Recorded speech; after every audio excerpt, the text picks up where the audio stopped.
That's the stuff we want to hear. So I'd like to start off by welcoming everybody, all the guests that are here tonight. We normally get 5 or 6 people turning up at Scottish events for the contemporary and documentary group. So having so many people on the screen is quite discombobulating, as the man said. Yeah, but it is good to see so many people here, and it just shows how interested people are in photography and what goes on out there. And tonight's sort of chat is with Simon Hill, who is the president of the RPS at the moment. And we were talking earlier on, he did come up to PhotoFest in Stirling this last year, which was our Scottish biannual conference weekend. And we loved having him up. He was very human, very normal. He had a few beers, he had a couple of glasses of wine. We all got on very well. And but just the general crack in photography and looking at his photographs, I thought, apart from the RPS stuff, which you will mention later on a wee bit, apart from the RPS stuff, you are at heart a photographer. And that's really why we've asked you to come on and give a wee chat to us tonight. Obviously, you've got a new book out, which I have a copy here if you haven't ordered that or bought that, Cold Faces. And Last Men Standing, and a new project about to start up the north. And the reason you're in a hotel room, in a Premier hotel room just now, is because rather than relaxing at home as you thought you would be today, you were at Chelsea Football Club. I was. So it's a busy life being president of the RPS and being a photographer, isn't it? It certainly is. Yeah, my wife will vouch for that. So anyway. I know you've got a wee sort of presentation ready to rock and roll. Yep. Start off and share the screen. Okay.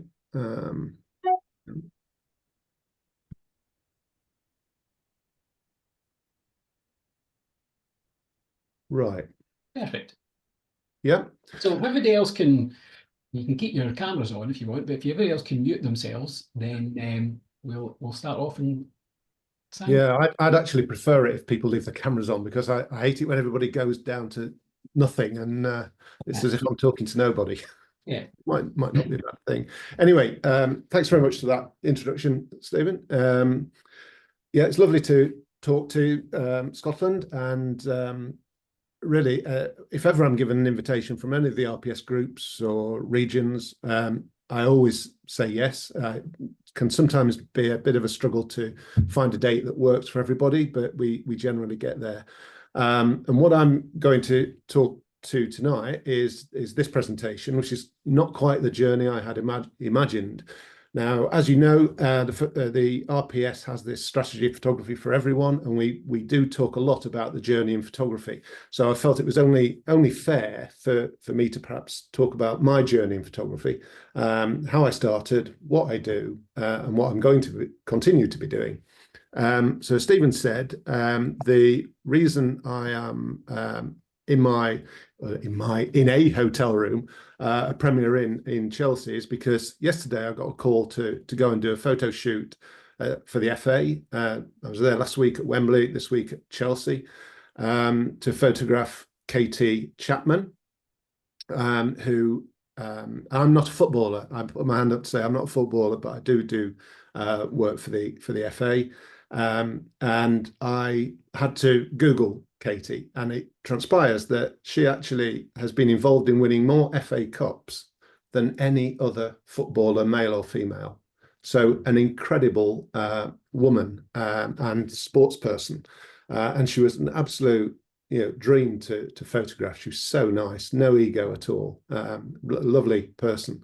And as I teach one day a week in an all-girls school, I'm going to get some mileage out and kudos out of this shoot. So that's why I'm here today. I was hoping to be at home to talk to you, but I've made this room work, I think. So if we go on from there.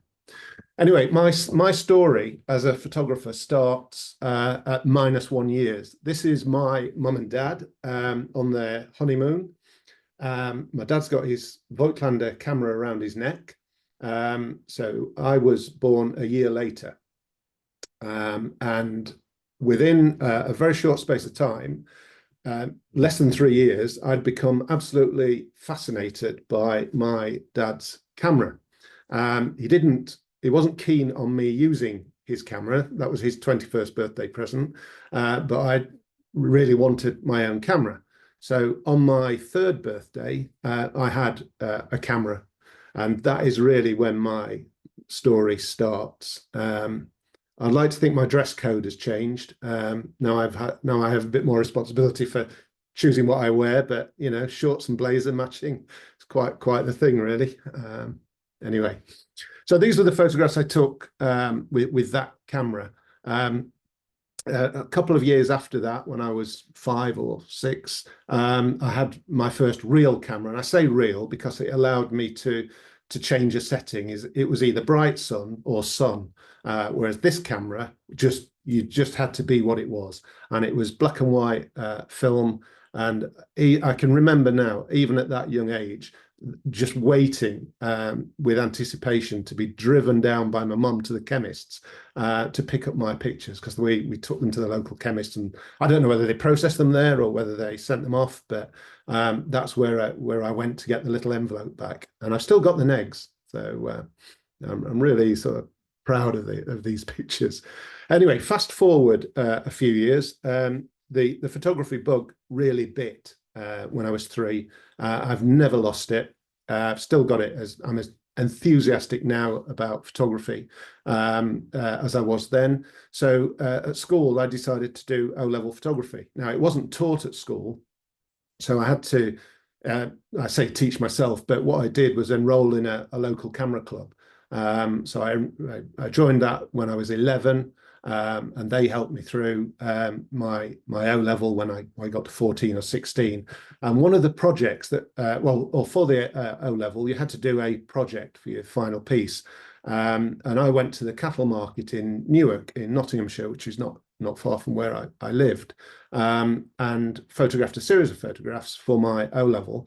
And this picture was one of that series, and this is the first picture I ever had published, and it was published in Practical Photographer on a page that was headed one of the judges' favourites.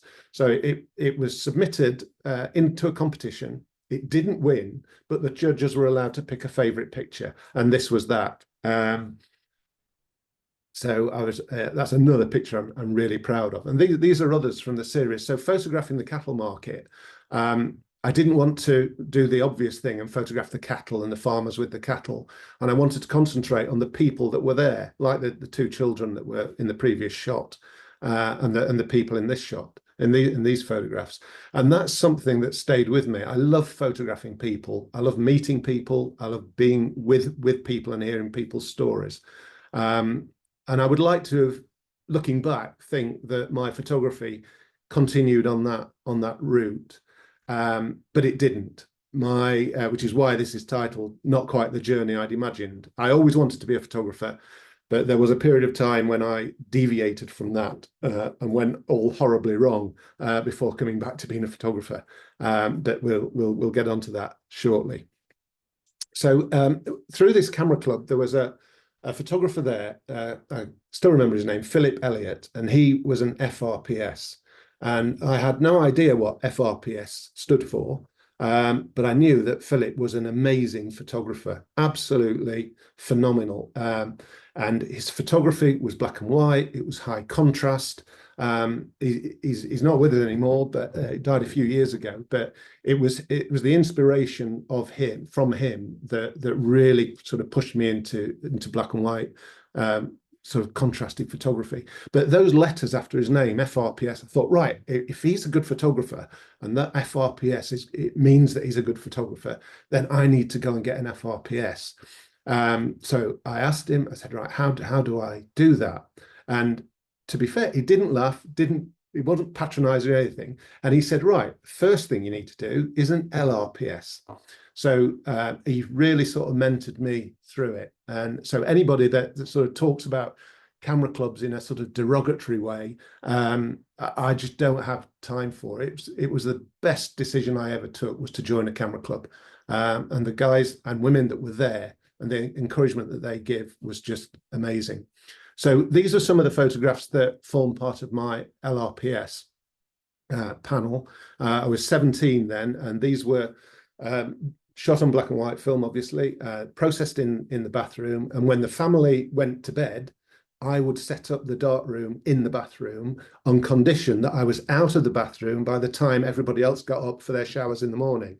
And on occasions, I didn't quite hit that target, which was not good for my schooling. But thanks, to my parents, they let me stay up all night, and I think that's where I got my sort of personality of just working non-stop from these days. And it was a Patterson dart room in a box, if anybody's ever had cause to see one. But this picture on the left, I want you to sort of keep this one in your mind for a few minutes, because we'll revisit this picture shortly. So from school, I got my O level and then got an A level in photography, and decided I wanted to go to college and study photography. So I was hoiked into the careers office, which was the careers master or master, I think, who was also the librarian.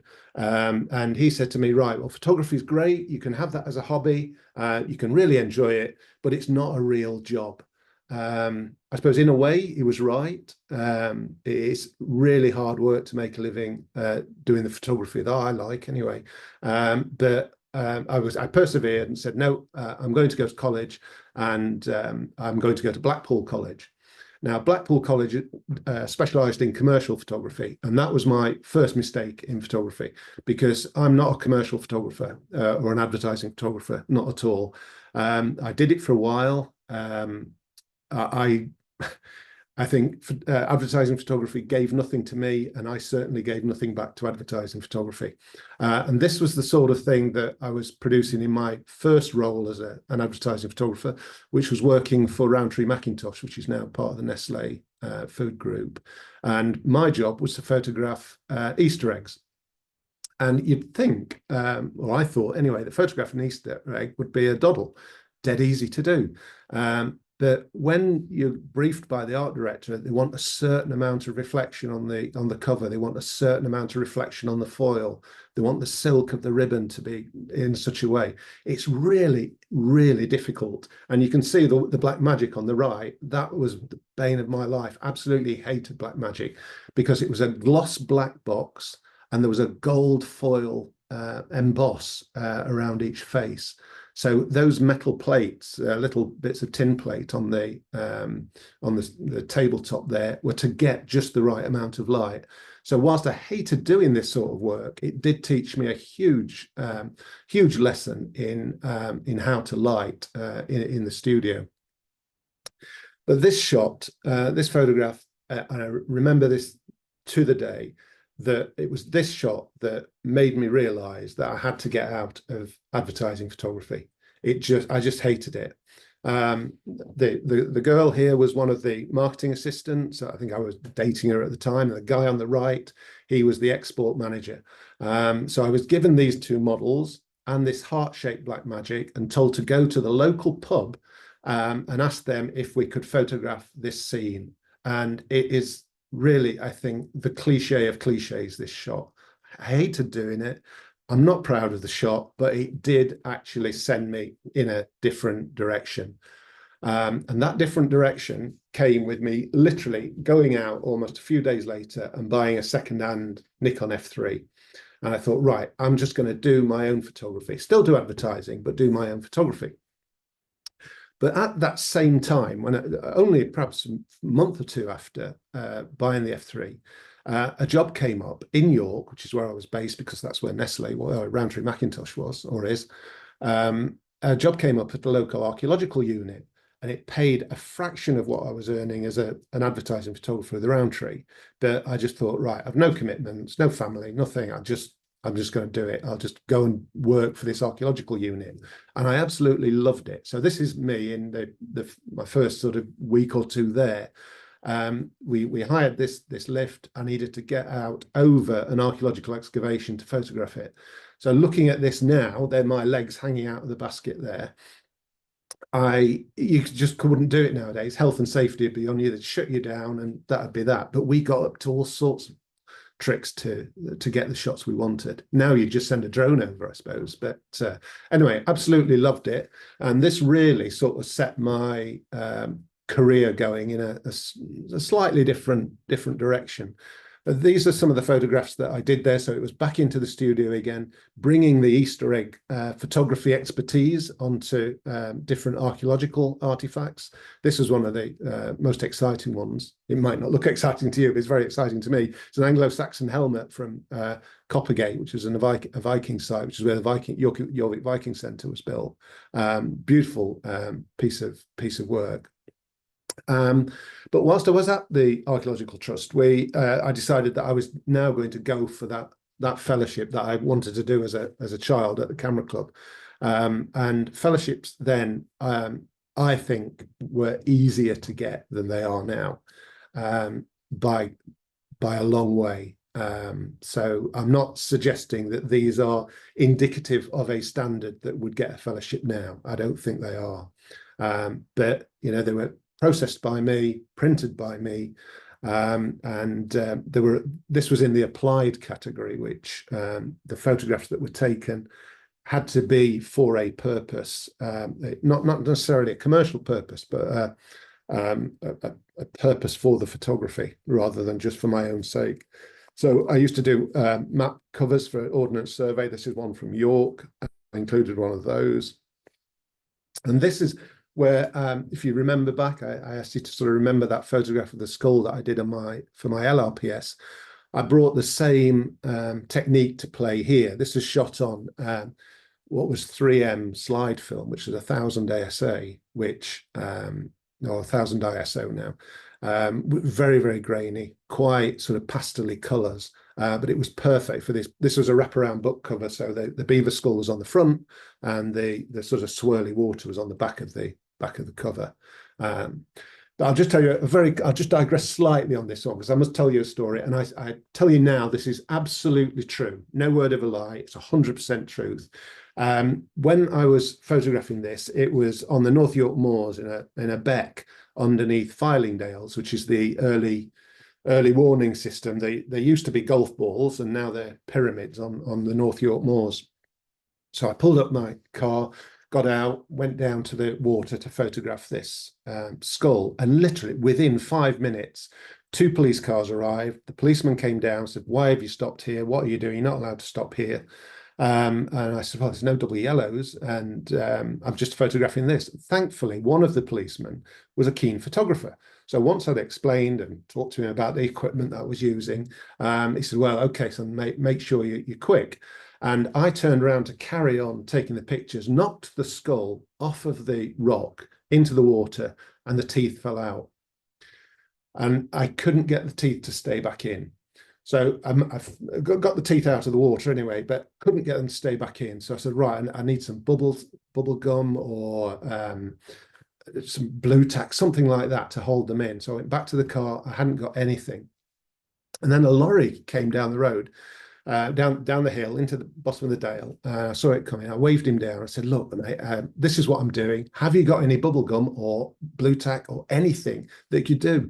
He said, "Seriously, you want to put those teeth back into that skull?" I said, "Yeah, absolutely." He said, "Come with me." And we walked around the back of the van. He lifted the roller shutter up on the back, and this lorry is full of every type of glue you can imagine. And he said, "Take your pick." So I said, "Well, I've no idea. Which glue would you suggest?" So he gave me a little pot of glue. It wasn't a tube, it was a little pot of glue, and I managed to glue the teeth back in. And I just thought, that's amazing. Anyway, that's a digression. Now, just to show you how fellowships have changed, this was my fellowship as it was sort of came back to me from RPS House. So there were 12 by 16 Chrome prints mounted on foam board in an old suspension file box with a typewritten list of the images and a hanging plan. And that is in whenever it was, 91, when I was 26. That's how fellowships were sort of sent into the Octagon then in Bath, long before RPS House. And in those days, the photographic journal was black and white throughout, except for the colour, which was in cover. And I was very, very flattered that they picked one of the images that I did at the Jorvik Centre for the cover of what was then called the photographic journal, which is now just the RPS journal. Now, one of the pictures, the picture on the left was in the FRPS panel, but with the archaeological trust that I was working at, one of the sort of side hustles that we had going on was to try and find a way of using medical scanning imagery to reconstruct the faces of skulls. And at that time, we were excavating an old Viking site, and we got this skull, and we wanted to create the figure of it. And this was innovative stuff. It was really groundbreaking. And at the time, I was photographing the process. I was providing the photography scanning, and we were doing this. And National Geographic got hold of the story and contacted us and said, "Oh, this is great. It's brilliant. We'd really like to cover this. We'll be sending a photographer." I said, "You're not." I said, "If you're going to cover it, I'm going to take the pictures." So this was my first ever picture in National Geographic, was the picture on the right there. And that was in 1991, which is the year I got my fellowship. And at that point, I thought, right, okay, that's been a real sort of bucket list thing of mine to get a picture in National Geographic. I thought, right, I really need to sort of push my photography in a new direction.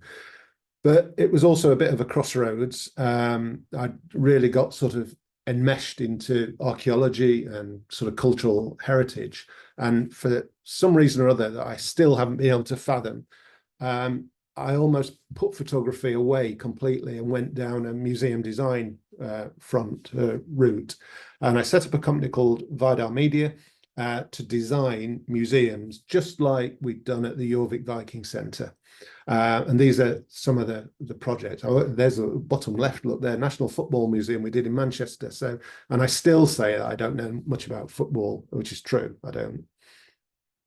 And other projects that we did there. An interesting one here is the one top right, Hafnarfjörður Museum in Iceland, because the British invaded Iceland during the Second World War, and we won the job to create the museum of that. And this is one of the sets that we built in the museum. And because of this, and also a Viking museum that we did in Iceland, we moved to Iceland, and the kids had all sort of left and gone, done their own thing, to varying degrees of success and not. But anyway, and we went to live in Iceland, so we moved there. But at the same time, we were doing lots of other jobs in the UK. We did the National Archives, which used to be called the Public Record Office. But I was able to use my photography again. So we scanned, or photographically scanned digitally, the Domesday Book. And you know, I did the first digital scan of it. It's been superseded since with much higher resolution cameras, but it was a great thing to do. And some of the artifacts that we photographed there were just more than unique. They're just incredible. The typewritten document in the middle at the bottom there, for example, that's the surrender document from the Falklands campaign, the Falklands conflict. And then we've got Edward's signed letter of abdication, top left. Letters from Jack the Ripper under the medal at the top left. Amazing things. And we just had to photograph all these. So this really combined my interest with history, heritage, and photography. Right, we're almost getting to the end of the museum side of things now. There's a company called McKinsey's, which is a strategic management company. And because of the projects during the Homeland War in Yugoslavia, I was working for UNESCO as a photographer, and McKinsey's got the contract from the new governments of Slovenia and Croatia and Bosnia-Herzegovina to look at developing cultural tourism strategies. And I was subcontracted to McKinsey's once I'd finished at UNESCO, at the UN, and started photographing World Heritage sites with McKinsey's. And that was just amazing, lovely. They'd go all over the world photographing these wonderful sites, including, Stonehenge here at home. So by that time, we'd moved from Iceland, my wife and I, to Ireland, because our museum design business, we'd pretty much run as much as we could in Iceland. And this is a shot of Iceland, actually, by the way. So we moved to Ireland, which was just sort of taking off as a market for us. But then disaster happened in 2016. There was a Brexit referendum. Britain pulled out of the EU. We were living in an EU country. My wife's English and Irish dual nationality, so she was fine. But it was becoming more and more difficult for me to stay in Ireland for any length of time, and without having to keep going back to the UK. So we decided then to move back to the UK. And with that, I decided to reinvent myself as an editorial photographer. And just so that we know what we're talking about when we talk about editorial photography is as described here. It's photography that's commissioned and created for publication with a primary purpose to visually support and enhance written content. So that's what we're doing as editorial photographers. The pictures need to be good pictures, but they don't stand in their own right. They stand with with the written word. And sometimes that can be the written word comes first, and I get the written word and then have the brief to go and illustrate that. Or I can be told to go and photograph something, a place or an event or something, and then a writer will write to that. And very, very rarely you get the job to do the pictures and write the words, which is good. I enjoy doing that, but really I like to take the pictures. But I do own a red pen, so when I can see Janet smiling now, when I get the copy from the journalist that writes this, I cannot resist putting my red pen on it and contributing, is the way I like to look at it. Janet, you can come back at me later on this, but I'm going to carry on. I can see you smirking at me there. So anyway, this reinvention of myself, I wanted to go down a sort of editorial route, documentary photography, photographing events, people and places, with the emphasis on people, really. So I did whatever I could. I know that these have been done before. People have photographed the calendar customs in the UK, but I thought, well, that's something I can do, so I'll go down that route. So the next few photographs are what I pulled together as a portfolio. Some were taken specifically for this purpose, some were just taken from my own archive, and would give them to an agent. And that agent, I wanted to go out and get work for me. Now, waiting for an agent to get you editorial work is like waiting for hell to freeze over. It just doesn't happen. You've got to have a name. You've got to be probably London based, and I'm a northerner, so I wanted to stay in the north. And it was literally just waiting for nothing to happen.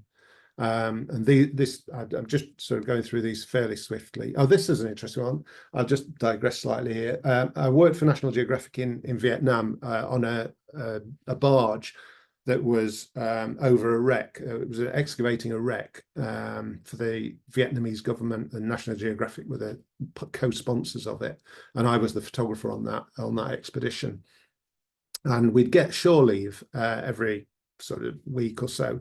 You'd get 2 or 3 days off. So I hired a moped and just went off. I had no idea where I was going, but it was in Da Nang. We were based in Hoi An, which is halfway between Hanoi and the south, in the middle. And I just went inland on this little Honda 50, and just met these kids and lots of other things. Taking lots of photographs. I probably took more actually on my days off than I did on the barge. But this is just one of those. Went back to Iceland. Now, here's the thing. Does anybody know what those 2 little notches are on the left? Anybody? Have we got audio? If you know what they are, say chime in. No? Right, I'll tell you then. Off a plate film? Sorry? Off a plate film? Getting there, yeah.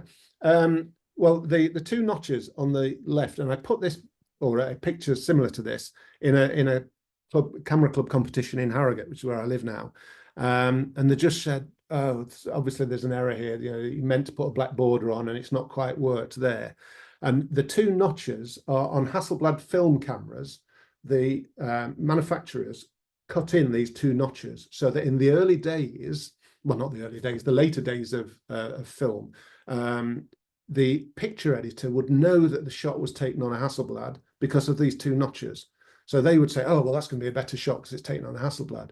But what the Rolleiflex people, the twin lens photographers did, was then got a little triangular chisel and chiseled two little triangles into their Rolleiflex cameras. So the picture editors had no idea whether it was a Rolleiflex or a Hasselblad. But those two notches are a Hasselblad trademark now. So, well, not that they make film cameras anymore, sadly. Anyway, so I'll just whiz through these.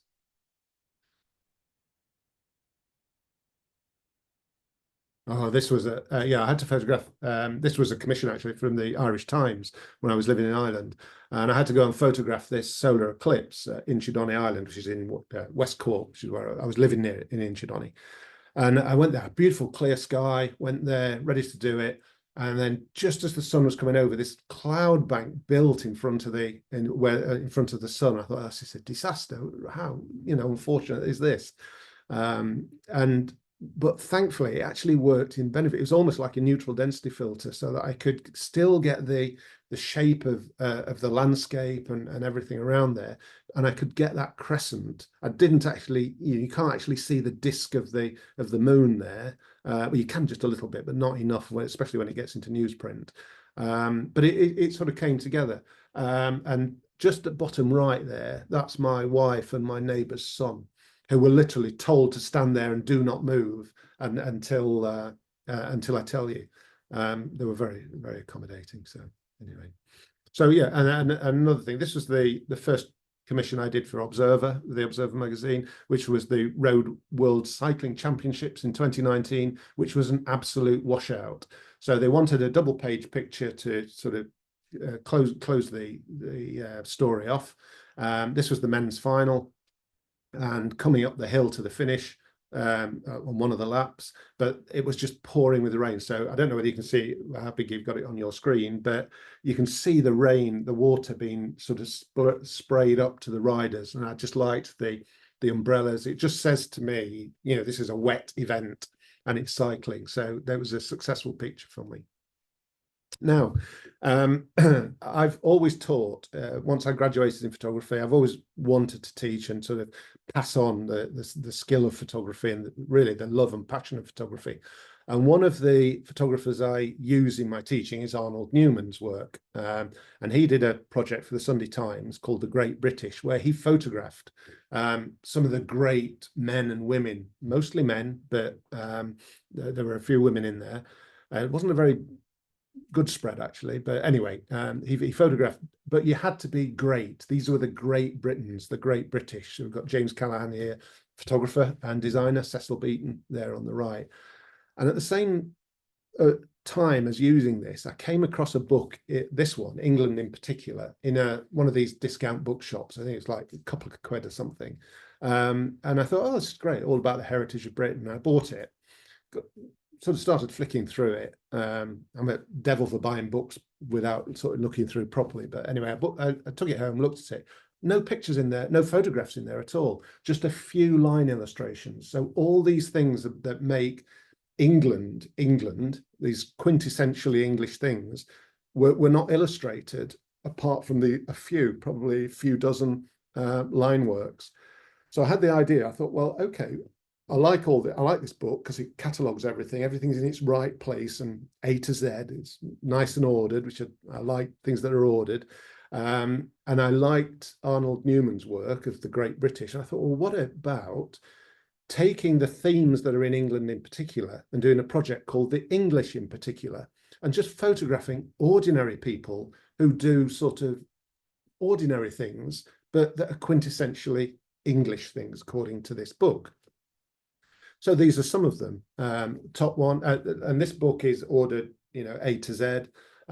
Every letter has several things beginning with a letter. So top left, this is Alec. He's a shepherd, so that's S.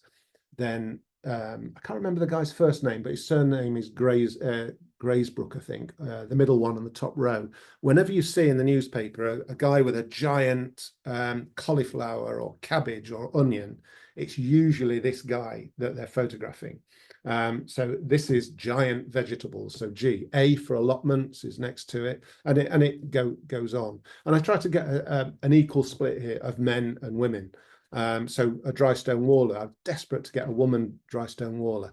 and managed to find one. So that's how this project came about, from teaching, from knowing about Arnold Newman's work, and just a chance finding of this book. So this was a picture. This is G, graveyards, and I went to photograph a graveyard for this was just a personal project for, and I called it the English in particular rather than England in particular. And I photographed these two graveyard workers and entered it in the International Art Portrait Photographer of the Year competition in 2017, and it won. I couldn't believe it. And you see those two notches again at the left. So obviously shot on Hasselblad and film. And I entered it in the BIPP, British Institute of Professional Photographers, which was a fellow of then, not a member anymore, but entered there, and it won Professional Photographer of the Year. And this was 2019. So I was trying my hardest to be a more editorial, wide-ranging photographer, but it just seemed to be that the portrait photography was getting a resonance, and people were sort of picking it up. I won the Yorkshire Portrait Photographer of the Year the same year with this shot of Roy Lingard. He's the head forester for Duke of Devonshire, Chatsworth Estates. And this one was a personal project photographing all the baronets of Yorkshire. It started off as a personal project, then it got picked up by Yorkshire Life. And this won the National Portrait Photographer of the Year for 2019. So I was on a bit of a roll here, a bit of a high with this. And this is just another tangent. In 2019, the RPS advertised for trustees. And Janet must have seen the same advert, because we both applied to become trustees, went to an election, and we were both elected as trustees. So that's when I joined the RPS board. And I have to be honest and say that before 2019, I wasn't really very engaged with the RPS and what the RPS does. I joined when I was a young lad, when I was 14 or 15, and then went for my LRPS. Once I'd got my FRPS, and it might have been because I was living elsewhere or because I was going into museums, but I was not really engaged with the RPS. Looking back, I think it's really unfortunate. I think if I'd kept more of an engagement with the RPS, my photography might have gone on a different route. I might have been doing more photography. But anyway, it is what it is. We are where we are. So that was the year I became a trustee with Janet. A couple of years later into that, I was desperate to leave portraits behind. I was getting commissions to do portraits, but I really wanted to do more events and stories. So as I said, I think I said, I live in Harrogate, and in Harrogate, there's the Great Yorkshire Show that takes place every year. So I approached them and said, look, I'm an editorial photographer. I'd like to photograph the show, but I'd like to photograph behind the scenes, not necessarily all this sort of press pictures, but behind the scenes. And it just so happened, I didn't know this at the time, but it was an anniversary. It was the 160th Great Yorkshire Show. And I also didn't know that in the 160 plus years, because there wasn't any during the war and when Foot and Mouth was around, they'd never, ever commissioned a photographer to go behind the scenes in its entire history. So they said, yeah, we'd love you to do it. And more to the point, we'd like to do it as a book.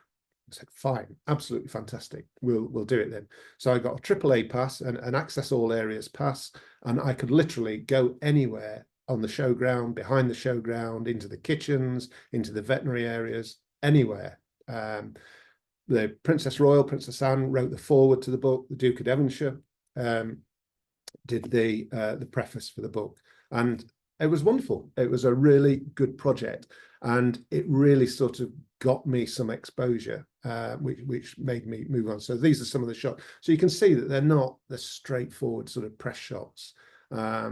This inspired by Magritte, of course, with the bowler hats. Now, this was one that didn't make it. There are two that I'm going to show you that didn't make it into the book, and I put them in here because they didn't make it in. The Agricultural Society has this policy. They don't condone docking of tails. Yet the breed standard for showing these sheep have docked tails. So it's a real sort of contradiction. So they wouldn't allow this picture in the book, but they insist that the sheep that are being shown have the tails docked. Real double standard. But anyway, there we go. That was a successful shot. I liked that shot. And they wouldn't let this one go in because they felt that an old man leaning over, me shooting between the old man's legs at a young baby, was not really the image of the Agricultural Society, which is a shame because I like the shot. But I put this in just to show that if you're taking pictures for somebody else, particularly if they're going to go with words and somebody else is editing it or whatever, you don't get the final say on which pictures go in. You've got to work to their editorial guidelines. So more on to what I do for a living, a day job. This is an example of a job. So the agent that I use eventually sort of started feeding work to me, which was good. And this is typical of the jobs that I do. So I get a call to go and photograph this woman called Sophie Bagley, who goes on commercial shoots for businesses, and she collects up all the pheasants. Now, because on commercial shoots, these businessmen and women are going there to shoot pheasants and pretend to be farmers and all sorts of things, they drive the pheasants fairly close to them, so they all get a hit, they get a kill. But what that means is that the pheasant is loaded with lead. And not just one piece of shot, but a whole cartridge has gone into the pheasant. So they're mashed up. They're dead, but mashed up and full of lead. So this lady, Sophie, she goes and gathers them all up. So rather than the farmer burying the landowner burying these things illegally on his land or her land, she gathers them up, takes them to her little industrial unit, gets them plucked, mashes them all up, takes the flesh off, including the lead, mashes it all up, then centrifuges it, so the lead spins out. She sells the lead on, and the mashed up pheasant meat she cooks with. So she might make pheasant au vin or lasagna au pheasant or something like that. And this is, so I got they wanted to do it. She was business entrepreneur of the year or something, a game entrepreneur. Told literally just go and photograph her. That's it. I'm just told who she is, what she does, and where she is, and I have to go and sort the shoot out. So when you're commissioned to do that, you've got to do a load of shots because different newspapers will use them in different ways. You've got to do what I like to think the arty portrait shots, those, and then you've got to do the really sort of cheesy smile at camera, point to the meat or whatever. The shots that I don't like, and it's not interesting where the pictures go. It's predictable how they get used. Two more there. These are what's known as filler shots. So when they're making up the page, if they've got a bit of space that they haven't got words for and a picture doesn't fit, they'll drop one of these shots in. So you've got to do the portraits, the smiley shots, the grip and grin shots, and the fillers. So two examples of where this story went: Daily Mail and Daily Telegraph. So you see the Daily Mail wants the cheesy, grinny shots. Very sort of predictable Daily Mail. Daily Telegraph on the right, prepared to go a little bit more arty. But look at the colour difference. That's the shot on the left, and that's how it ended up in print on the right. So, really disappointing when that happens, but it is what it is. Now, I much prefer the Telegraph's use of photography. Even more, I prefer the Observer's use and the Guardian's use of photography, but the Daily Mail's the best payer. So you take it as it comes. Anyway, the agent that I used managed to get me a few jobs to do events, particularly protest marches. And for a while, and it's still even now actually, if there's a protest march, there are a couple of newspapers that will contract me to go and do it. So I seem to have this reputation for going and photographing people doing protests and having arguments and things like that. And Brexit, much as it caused me a problem, was my first one. And these are some of the photographs that I took of the anti-Brexit, the People's Vote March in 2018. Another one was Kill the Bill, 21. And I mean, whether you want to do pictures like this to sell or not, you just want to do it for yourself, protests are absolutely fantastic things to photograph. everybody's concentrating on protesting, doing their own thing. They absolutely don't mind being photographed. You can get in there. You just have to be a bit brash about it. And if there's a cordoned off area, just flash some random card or something and say, oh, press, press, press, and just be confident, just walk straight in. And it 9 times out of 10, it works. It does help if you've got a press card, of course, but if you haven't, then just be blasé and just go in and do it. So these more Kill the Bills. And that's my favorite shot from Kill the Bill. This won an award for photojournalism. I just digress to tell you a little bit about how this shot came about. I was on the other side of the road in the pack, as in the pack of photographers there, and we were all getting the same shot of the march coming towards us. And there were so many photographers that we couldn't collectively as a body move back. So we blocked the protest. The protest couldn't get on. So the guy in the middle there with his arms out, he's trying to force the pack, the press pack, back so that the march can carry on. And I realized, I had no idea where we were at this point, but I realized then suddenly, hang on a minute, we're in front of Buckingham Palace and there's smoke going off, there's Kill the Bill banners, there's the flag up on the flagpole. The shot here is not from where the pack is, but it's the other side of the road on the pavement, looking down this sort of parting of the waves here with the photographers on one side, the protesters on the other, and Buckingham Palace in the background. That sort of, it just, worked for me. And obviously the judges of FIAP thought it did as well. But, sometimes you just got to take a minute and think, hang on a minute, I'm with the rest of the photographers here. Surely there's another photograph to be had. Another protest thing. These are really colourful to photograph, these guys, and women as well, actually. They love being photographed.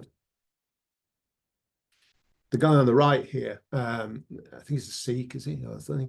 Anyway, I stopped him and said, oh, excuse me, can I photograph you? He said, no, you just want to photograph me because I'm not white. I said, no, I quite like the yellow and the blue working together. Oh, he said, oh, yeah, all right then. And he pulled it out over his head.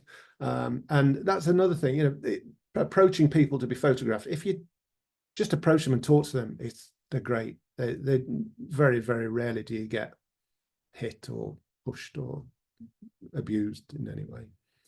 The one on the right here, I couldn't resist the hammer and sickle behind a British police officer. It's not been printed anywhere, that, not surprisingly, I suppose.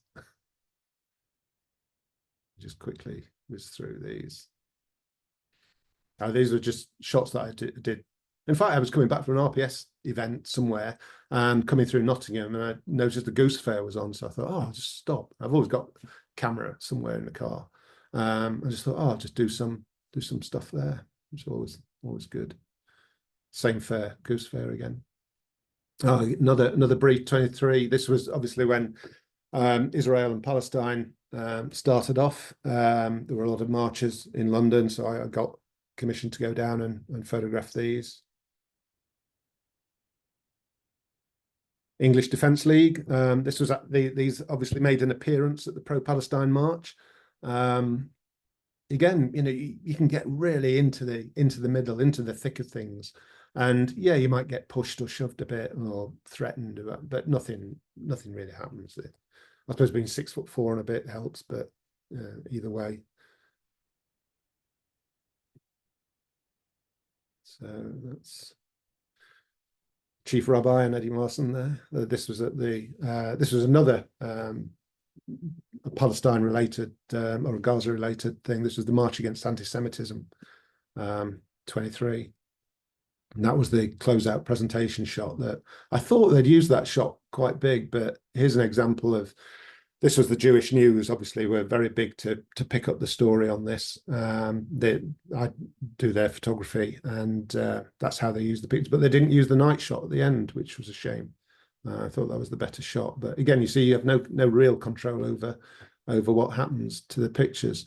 So we're closing this out now. A project that I'm currently working on is different sort of groups of people that do things that are a bit gritty or a bit controversial. So one of the ones was pole dancers, and I wanted to photograph pole dancers from a performance point of view, not a sort of voyeuristic point of view. It was supposed to be difficult to do it without it being sort of voyeuristic in a way. But I approached them. I said, look, I want to do a documentary series about pole dancing as part of this bigger project that I want to do. I said, but I want to come behind the scenes, not just photograph the performance. So they said, the woman that I spoke to said, well, I just need to ask the girls what they think. And came back a week later, said, yeah, it's fine, absolutely no problem. So I was given a really free to go anywhere. These are the changing rooms at the back. They're just getting their sort of coaching talk before they go on. And the way I split it was that all the behind the scenes shots were black and white, and all the performance shots were in color. So I'm differentiating between what I could see as a photographer doing the documentary and what the audience would see, who are obviously coming to see these girls doing this erotic dance with a pole. So that I needed to sort of make that distinction. So, you know, that's the changing room shot, black and white, very much fly on the wall, and that's very much the audience's perspective. So we're getting near the end. Are we okay, Stephen, to carry on? Yeah. So I suppose this is where my photography and the RPS blends a little bit. The RPS had a project called Generations, where it was bringing Holocaust survivors together and photographing the survivors with their families that they'd had in Britain and as now British citizens.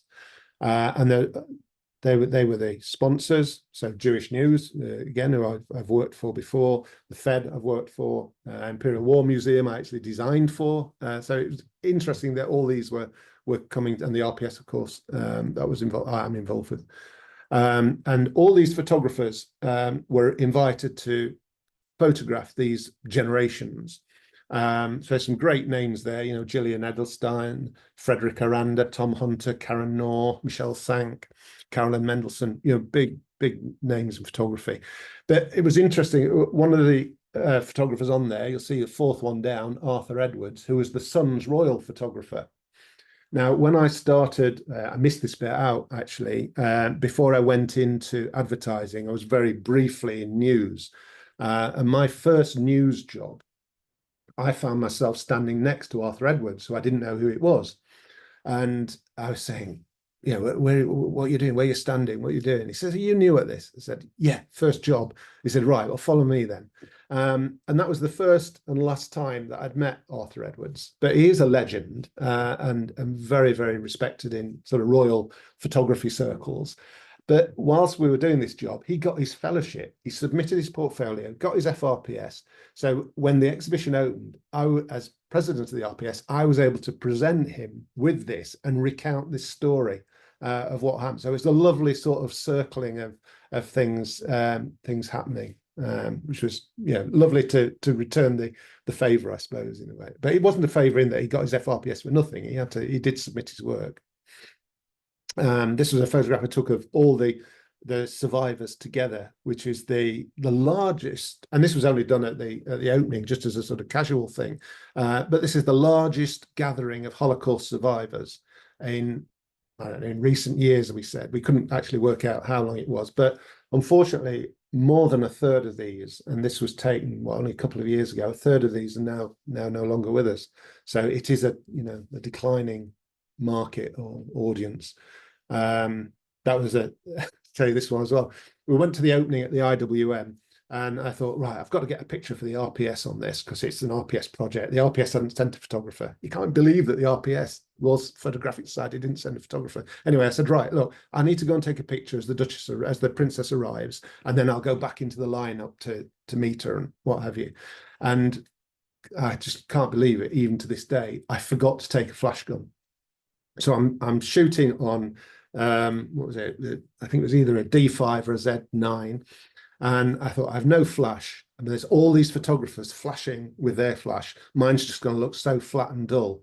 So I put it on the highest speed motor drive I could, and as she walked from the Range Rover to the door of the Imperial War Museum, I just kept my finger on the shutter, and it just went brrr and took off. I thought one of these shots is going to match up with one of these photographers' flashes. So she's lit by flash, but I've no idea whose flash it is. But I'm so glad it timed with the picture because everything came together. She stood in front of the tree, so there's no sort of messy background for her. She's got a lovely smile. Hands are in the right place. You can see the Diana ring on her finger there. Everything worked, and that's really lucky that happened. And that's the lineup when she sort of came in. That's Tom Hunter, brilliant photographer. If I don't know whether you know of his shot of a woman reading a possession order in Hackney. Amazing photograph and a great photographer. This is Gillian in the middle there, Gillian Edelstein, and John Hatchdo on the left is one of the survivors. That's one of the photographs that Kate Middleton took, Princess of Wales, of Stephen Frank, and she was after a sort of Dutch master's approach to her photography, which I think, is there. She's got it. We won't talk about Photoshop, all right? No, absolutely, we won't talk about Photoshop skills. Now, this is one of mine. This is not one of the commissioned ones because obviously Ike here is not with his generational, children.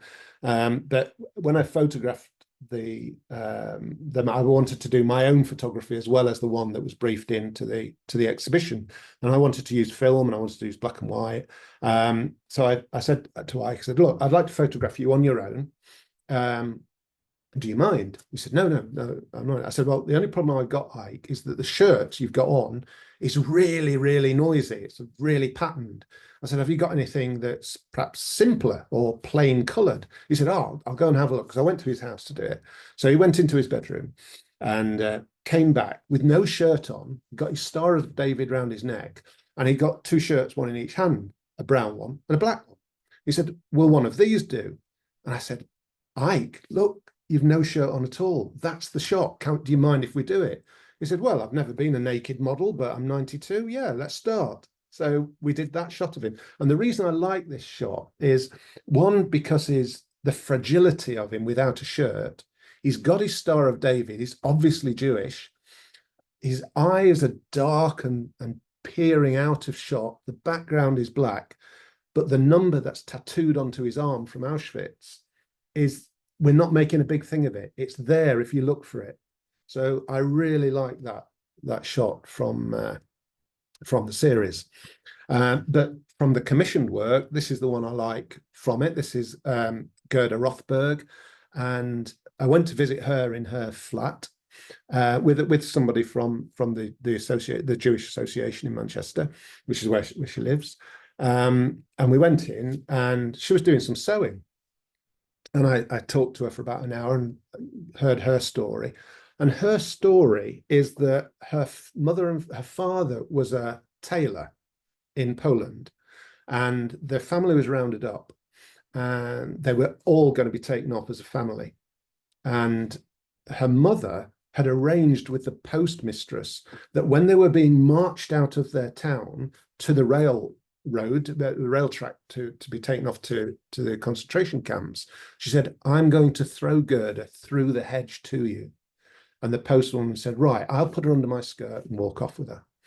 And that's what happened. The family was taken away, and part way along that journey, Gerda's mother threw her through the hedge, and the postmistress put her under a skirt. And that was the last time Gerda saw any of her family. They all perished in Auschwitz.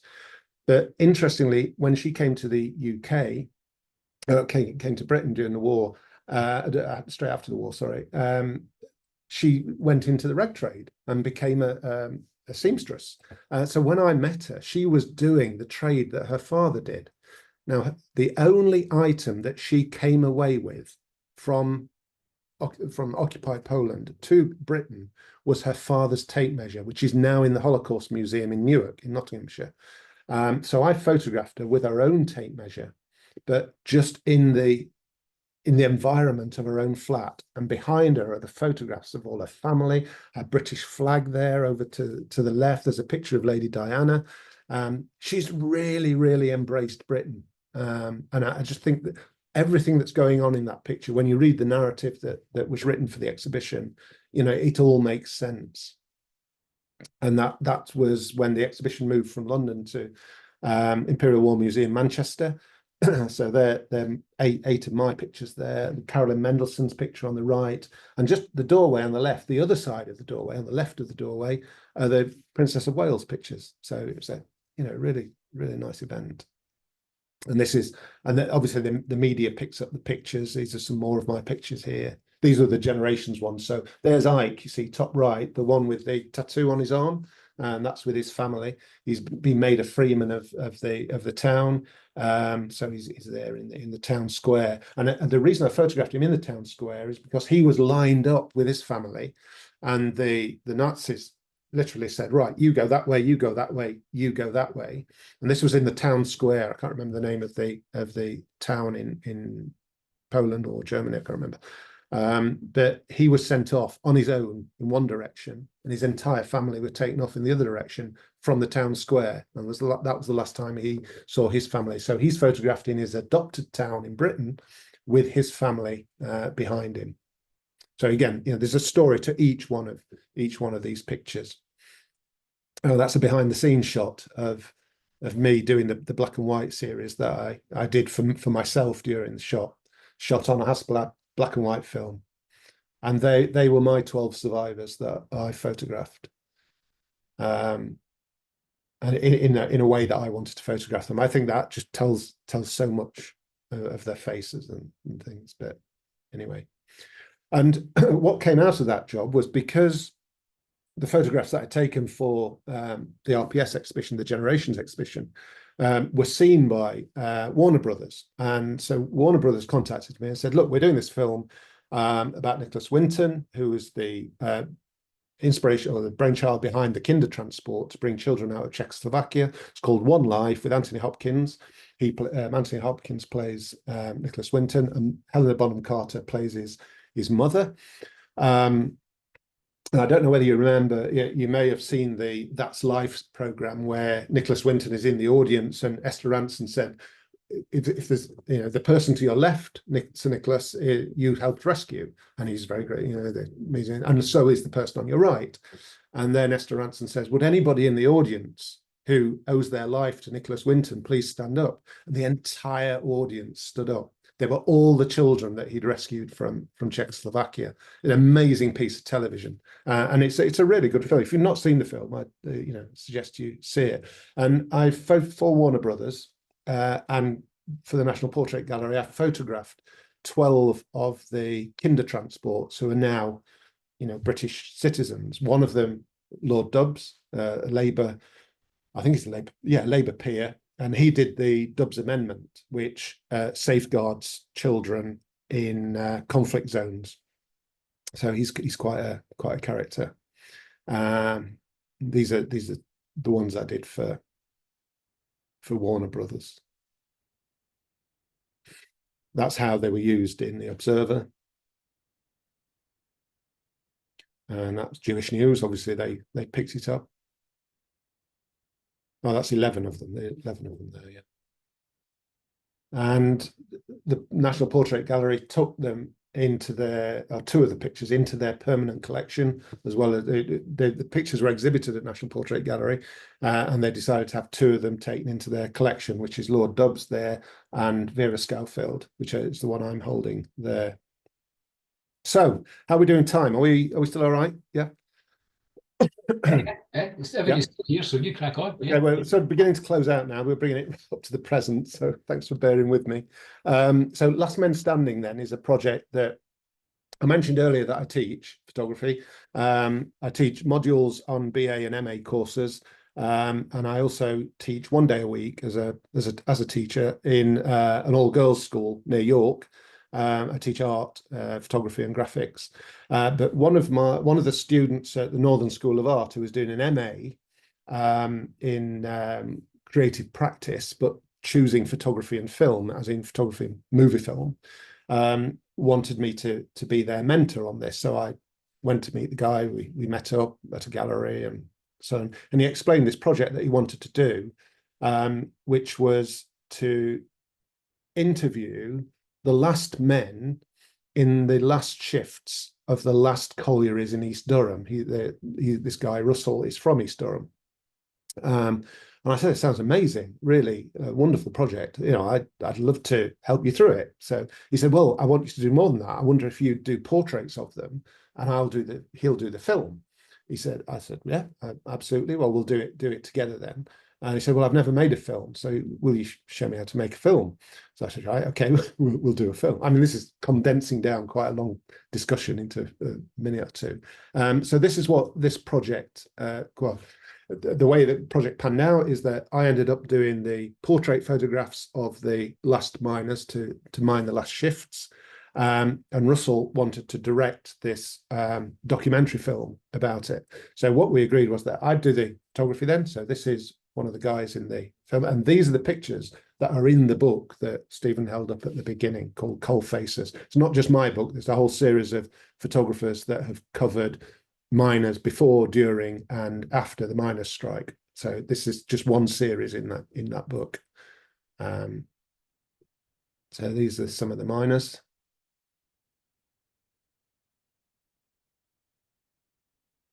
And the film then it's called The Last Men Standing. They're the last men, the 15 men.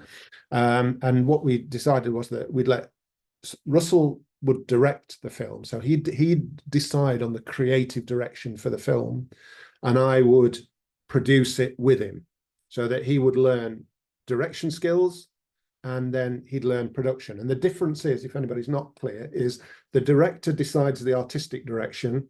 The producer makes sure the film gets made, make sure the money's there, make sure that all the crew is there, all the insurances are in place, all the logistics about making this happen fall to the producer. So we did that together. And a friend of mine, Hugh Jones, who coincidentally is the brother of Dan Jones, who's the RPS CEO. I've known Hugh for I don't know, nearly 30 years now, and we've made films together for a long, long time. And it's because I know Hugh that Dan found out that there was a job at the RPS, which is why I didn't interview him, because I obviously know his brother, so I had nothing to do with the appointment. But anyway, that sort of a circle there, it gets closed, and we were very successful. Cineworld, the theatre, the cinema chain, picked it up and said, right, we'd like to run it in County Durham. So we premiered it at Cineworld. We got the miners together again. That's Russell, top left, doing his interview for the BBC. And that's Russell and myself on the right, because we decided to enter the film in the Northeast International Film Festival, and we got documentary feature winner, and we got the audience choice winner. So for his MA project, he did pretty well. I'd like to say it's got some good mentoring, but I won't. Anyway, right up to present now. This is the last series of slides. Again, there's an RPS connection, I suppose. The project is called The North Revisited. It's Arts Council funded, and it comes with support from MPB, Harman, Hannimüller, and Bassen Bly. Now, because I do mentoring at Northern School of Art for photography and film, there was an exhibition opening in Hartlepool when I was up doing a teaching day, and it was John Bulmer, who I'd never met, but I had heard about, and I knew his work as a documentary photographer. So I thought I'll go along to the exhibition opening, and it was on the day that John was there, which was great. So we met, and because it was going to be a late finish, I thought, well, I'll stay over, another premiere in, just like this one. And John was staying in the same hotel, so we had dinner together. And he gave me a copy of his book. That's me holding it there, and that's the cover top right. And we were talking about how he'd been commissioned by the Sunday Times to go north. He's a southerner, to go north and photograph the industrial north for the first colour issue of the Sunday Times colour supplement. It had been black and white before his commission to do the north. And I said, oh, that's fantastic. But, when was this? 60 years ago. Amazing, and some stunning work, really amazing work. And we had this idea. So, well, wouldn't it be great if we could do it again? And he said, well, I'm too old. You do it. So I said, okay, well, we'll call it the North Revisited, and we'll apply. I'll apply for Arts Council funding and industry funding and what have you. So I sort of set seen out into it's all in the planning really. I thought, well, where does the north start? And there are lots of different interpretations of where the north starts. But one of the most common ones is to go from the Mersey to the Humber. And it's everything north from there up to the Scottish border. So that is the north. So then I got a more detailed plan. I thought, right, I'll put the dots on to where John went, which he only went to 15 places. And I thought, well, I'm going to double that and add a bit. So I've gone for 35 places, all of which are industrial or post-industrial. So we're missing out the agricultural sort of heartland of the north, and doing the industry. So I'm literally following in John's footsteps.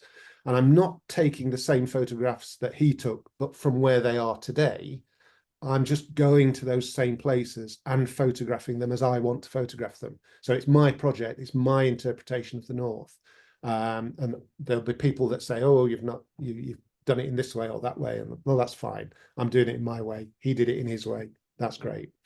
But so that was an RPS link because John Bulmer's an RPS fellow. And another RPS link is that for the analog group, which I'm a member of as well, for the film group, I got this deal with Harman where anybody in the RPS can get films processed by them at a 15% discount. And we had a meeting there, and they took me around their factory in Moberley in Cheshire, which is almost in the north, not quite in the north by my Mersey Humber line, but in some people say it is the north. So this film that they gave me one of their new films, Phoenix, and said, oh, you must come on when we do the film launch. So I went on the film launch, wrote about it in the RPS journal, which of course you've all read, so I won't repeat it.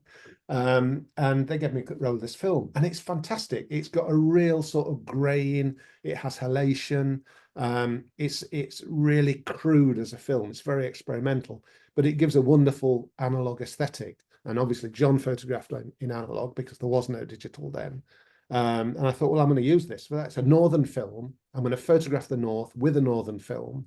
So obviously I need analog cameras, and I've still got my analog kit with f6 and G2, the contacts and the Nikon. And Harman said, great, wonderful project. We'll give you 500 rolls of film then, but you'll have to pay for processing, but you can have your RPS discount. So I said, right, okay, deal. We've done it then. So these are some of the shots that I'm doing. So I'm going to these cities. I'm photographing the life or the vibe of the city as it is today. So John did Leeds. I've gone to Leeds and photographed the Pride Festival. There are other events that I'm doing in Leeds as well. This is the Turkish barbers in Peterlee. There weren't Turkish barbers in Peterlee when John was doing his photography. A bus and tram stop in Salford. Probably the iconic north shot, Blackpool Tower. A rather disgruntled lad selling balloons at Blackpool Central Pier. So the project started in January. It runs for a year. It's going to feature at Photo North, which is in Leeds in April, and it's going to be published by either Bluecoat or Image and Reality in January 2026 when I've finished the shoot. And that's it. That was my journey in photography, from start to finish. Well, a bit more before the start, really. And there we go. So if you want to follow me, I'm on Instagram, not at Simon Hill, but at Skierbrook, and my website is there as well. So you can always link to Instagram from a website. Right, shall I stop sharing and take questions? How are we doing? 10 to 9, is that? We've got at least one question here. 10 minutes short, is that? Shall I stop sharing now? Yeah. Stop sharing, yeah. And we'll let Janet ask her own question for that. Oh, no. Well, yeah, I think it seems appropriate. It's quite appropriate, actually. As long as she doesn't mention my red pen. A red pen, yeah, no, we won't talk about the red pen. Right. I am interested, Simon, particularly with your images that are going to the National Gallery. Do you print them yourself? Because I could see the lovely paper, and I'm thinking, no, I don't print them myself. I do print, but for exhibition, I prefer to send them out. So they went to Genesis Printing, but I do print on Hahnemühle paper. I felt obliged to, really. It seems though they'd given me paper for the North. But yeah, that's where I do. I print my own for the Camera Club, for Harrogate Photographic Society. I print my own, but for exhibition, definitely Genesis or some print space, somebody like that. Yeah. It's too expensive to do big prints and get it wrong. There's somebody else cover that cost. No more questions? So can we, she says, jumping in, I'm sorry, you're chairing this, I shouldn't be doing this. Can we see these films anywhere, Simon? Yes. You mean the Last Man Standing? Yeah. Yeah, Last Man Standing, there's a distributor who's negotiating with Russell. It's Russell's film. So yeah, it'll be released somewhere, whether it's on Amazon or something like that. It won't be in every cinema, in every village, in every town in Britain. It's not got that sort of appeal, but yeah, it will be visible. That's why I can't show an excerpt really at the moment, because they've said, look, hold out for everything until we've got the deal, and then we'll agree what we're doing. So great. So yeah, but you get the Cold Faces book, which is obviously the stills, the portraits. That's through Image and Reality. That's if Stephen reaches down to his right and shows it again, that's the book. So it was crowdfunded, wasn't it? Sorry, it was crowdfunded, wasn't it? It was crowdfunded. Yeah, it was a Kickstarter project. Yeah, it was. Yeah. In fact, my North Revisited will be Kickstarter as well, because the Arts Council will pay for the exhibitions, well, pay for the photography and pay for the exhibitions, but not for the book, simply because I wasn't planning to do a book. So when I did the grant application, I didn't include the book in it. So I can't go back and get piggyback funding. So that's why it's doing it. So there we go. Stephen, can I just say that for me, and I hope everybody else feels the same as this, I think it's lovely that we've got a president that is really a good photographer that's representing us, because we've had, I mean, the others have perhaps been photographers, but they haven't had the impact in the photographic world that you've got, Simon. Oh, that's very kind of you to say. Thank you very much. Totally agree with that. You kind of stole my thunder there, because I was going to say that, because that was really. Well, you can say it as well. You can say it as well, Stephen. Say it twice. That was kind of where this night started, was because of the Photo Fest at Scotland, where Simon came up and really became. He joined the FRPS Scotland Facebook page of it. He really became part of the thing. Everybody thought, because he's normal, and then you looked at his stuff, and you thought, I'm definitely not normal, Stephen. Well, you asked Janet. Debatable. Not normal. Yeah, but you know, I mean, he was a person, and the photography was real, and that's why I thought everybody talks and everybody looks at Simon and goes, "He's the president. What does he know about photography?" But actually, if you look at his stuff, you find that he knows quite a lot about photography. And I thought tonight was a fascinating run through the life that you didn't expect to have from before you were born or even conceived all the way up. And I'm sure everybody who's been watching tonight has probably thought, wow, he is a photographer, which if you do a wee bit of background reading on people, you do find that out, and your stuff is strong. It is very strong. Thank you. That's a lovely comment from Sinead as well. Thank you, Sinead. Wherever you are on the screen. Yeah, one of the things I loved about that photo fest when we were there, you know, apart from the breakfast, Simon, they were brilliant, weren't they? But is that the way that you and every one of the others who came along to do their various presentations, the photo fest I've been to previously over a number of years, it was very much a them and us. And at that particular one, everybody joined in, and the way that people circulated amongst tables during dinner, and it broke the whole thing down, and everybody got to know everybody very, very well, and it was just brilliant. And I'd like to thank you personally for your company over a number of breakfasts we had there. Very welcome. Yeah, they were very good, weren't they? They really were. Yeah. And that sort of socialist humanity side comes across in your photographs as well. Yeah. That is your photography, really, isn't it? You see, I just like photographing people, really, whether they're protesting or what. They make good photographs. It's actually easy though, isn't it? Really, I mean, if you think about it, you know, you setting up a studio shot is quite complex. Doing, you know, trying to go out on and walk in the abstract and find photography. You know, found photography is difficult, but if you go to where people are, it just happens in front of you. I just I personally, I just find it easy to be with people and photograph people. I do think that your size and your sex helps there, Simon. I would feel quite threatened in those environments. Yeah, well, yeah. I mean, I am a big chap, I suppose, but On the I mean, contrary, there are other photographers there. You know, you see some of the same faces, and there are some small photographers, you know, small people, and there are women there. There are very young photographers who you think, goodness, that's brave of you. I wouldn't have done that at your age. And they are generally safe places to be. They really are. I would urge anybody, whether it's your genre or not, just to explore it, because it can create some amazing pictures. And also you're producing a legacy record as well of what's happening. And I know people say everybody's got a camera now. What's the point of being a photographer, because everybody's photographing it on their phones and whatever.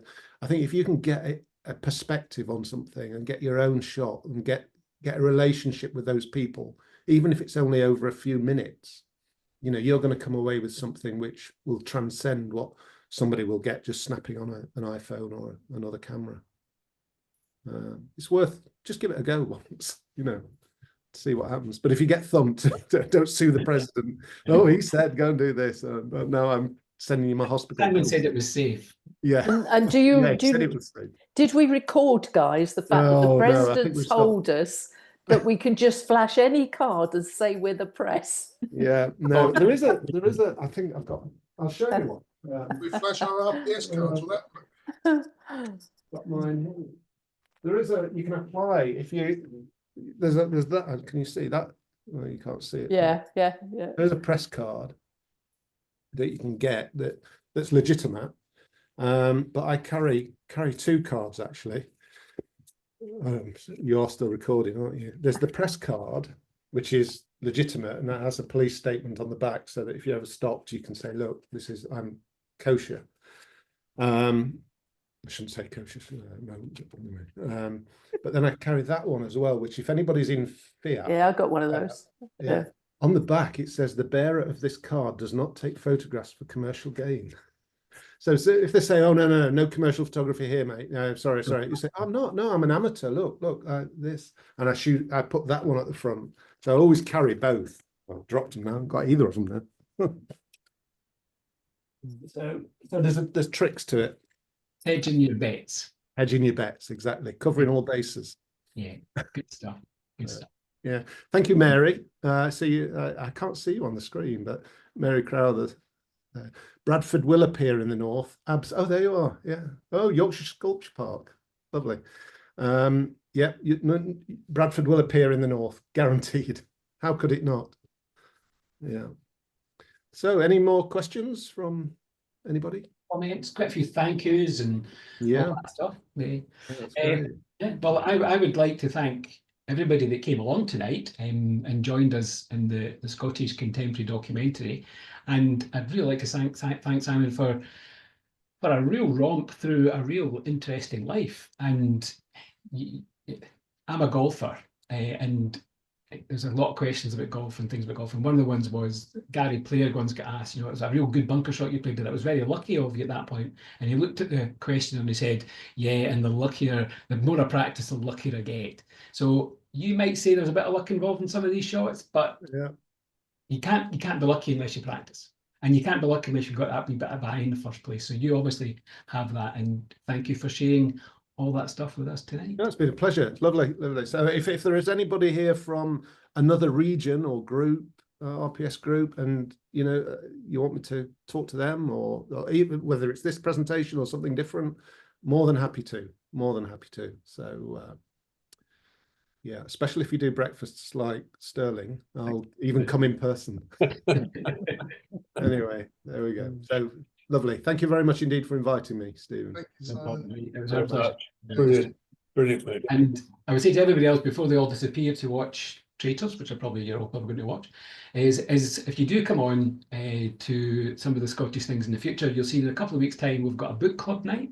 So we sit and discuss some books, and we're having a couple of outings to Edinburgh, and we go to Glasgow, and we're going up north. So we're going to go. We do things. So if you've got a local contemporary or documentary group, look and see what they do, because there will be people out there. I know there's people in the west and people in the north and people down south. So join in. That's because if you don't join in, you don't get the fun. So that's probably the big thing. Photography is for everybody. Get out there and join in. Right. And what I'll do now is I'll stop recording.